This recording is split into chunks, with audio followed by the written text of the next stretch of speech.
ಹಾಗಾಗಿ ಭಾಳ ವಿಶೇಷ. ನಾವೆಲ್ಲ ಅಂದ್ಕೊಂಡಿದ್ದು ಮಾಡಿದ್ದು ನಮಗೆಲ್ಲ ಫಲಪ್ರದವಾಗಿದೆ.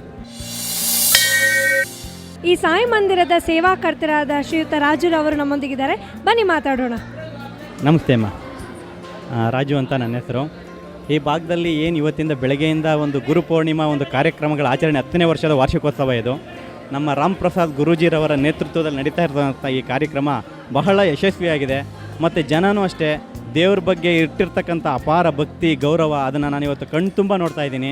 ಮುಂದಕ್ಕೆ ಹೀಗೇ ನಮ್ಮ ಭಾರತ ದೇಶದಲ್ಲಿ ಗುರುವಿಗೆ ಒಂದು ಭಕ್ತಿ ಏನಿದೆ ವ್ಯಾಸರಾಯರದು ಆ ರೀತಿ ಒಂದು ಭಕ್ತಿ ತೋರ್ತಾ ಇರೋಕ್ಕೆ ನಮ್ಗೆ ತುಂಬ ಖುಷಿ ಆಗುತ್ತೆ.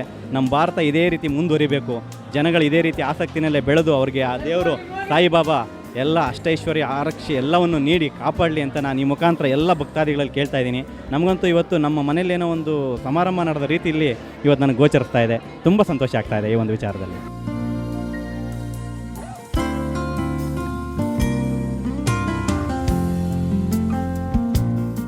ನೋಡಿದ್ರಲ್ಲ ವೀಕ್ಷಕರೇ, ಲಗ್ಗೆರೆಯ ಸಾಯಿ ಮಂದಿರದಲ್ಲಿ ಗುರುಪೂರ್ಣಿಮೆಯ ಪ್ರಯುಕ್ತ ನಡೀತಾ ಇರುವಂತಹ ವಿಶೇಷ ಕಾರ್ಯಕ್ರಮಗಳ ಬಗ್ಗೆ ಇಲ್ಲಿನ ಪ್ರಧಾನ ಅರ್ಚಕರು, ಸಂಸ್ಥಾಪಕರು ಹಾಗೂ ಭಕ್ತಾದಿಗಳು ಸಾಕಷ್ಟು ಮಾಹಿತಿಯನ್ನು ನೀಡಿದ್ದಾರೆ. ಮುಂದಿನ ಸಂಚಿಕೆಯಲ್ಲಿ ಮತ್ತೊಂದು ದೇವಸ್ಥಾನದಲ್ಲಿ ಭೇಟಿಯಾಗೋಣ. ನಮಸ್ಕಾರ.